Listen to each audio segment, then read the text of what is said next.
Yo, what's up guys, it's ApTreX here. In today's video, I'll be talking about how to play the latest Dragon Ball Sparking game on our Android devices, and this is the proper PC version of the game that will be emulating natively on our Android devices. I'll be explaining the minimum requirements, best settings and setup. So before getting started, if you guys are new here, hit that like button, subscribe, turn on all notifications as I upload similar videos on my channel. With that being said, let's get started. This is one of the most awaited videos on my channel because we'll be using the Winlator PC emulator for Android to emulate the Dragon Ball Sparking Zero game on our Android devices. Well, before getting started, let me show you guys the best settings and how to set up this emulator for Dragon Ball Sparking Zero. By the way, for today's video, we'll be using the Winlator Android version 8.0. You can watch my setup video if you want to check out how to add this emulator on your Android devices.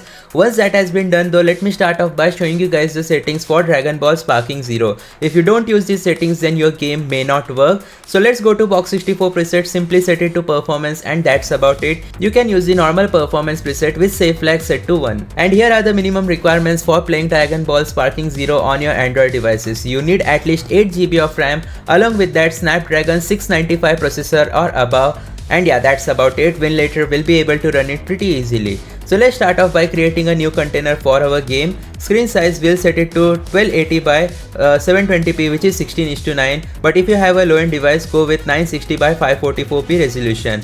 In terms of graphics driver, we'll be using the 24.2.0 Turnip graphics driver, which is the latest version. In terms of DX wrapper, just keep it as default to 2.4 DX wrapper version. That's about it. Enable show FPS audio driver, set it to pulse audio.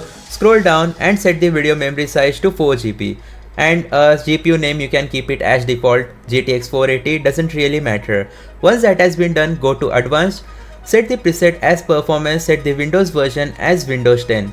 Scroll down, set the startup selection to aggressive, and make sure to tickmark all of these processor affinity. And yeah, that's about it. You can simply tap on the tickmark button and your brand new container will be created. The next step is to simply open our Winlator 8.0 container and test out the game. That is very hyped nowadays, so you guys will be able to see our emulator has successfully started. Now you'll need to locate the folder where you have stored the PC version of Dragon Ball Sparking Zero on your Android devices. As you will be able to see, Dragon Ball Sparking Zero is present on my Android device. So let's try it out and see how well does it work. By the way, you also need Microsoft Visual C++ runtime, or else the game will not work. For that, you can basically run Microsoft Visual C++ setup, and if you add it, the game should successfully start. As this is a brand new game, we need the latest Microsoft Visual C++.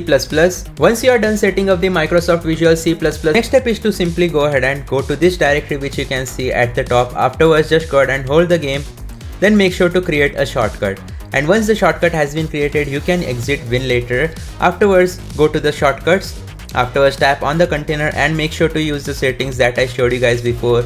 Audio driver, pulse audio, and yeah. Tap on profile and make sure to choose virtual gamepad, enable full screen, and then tap on the enter button. Now starting up will take few seconds, so just be patient. And once that has been done, wait for a few seconds until our game actually starts. And there we go guys, our game has successfully started. I'll simply press the A button and create a save data. And there we go guys, as you will be able to see, finally after all the setup and settings, our Dragon Ball Sparking Zero game has successfully started. I'll tap on the start game option and it may take few seconds for the cutscene to load. This is a brand new title, the graphics are very amazing and we are getting around 20 FPS. Now sometimes there may be some graphical glitches because this is an Windows emulator, it is not completely stable.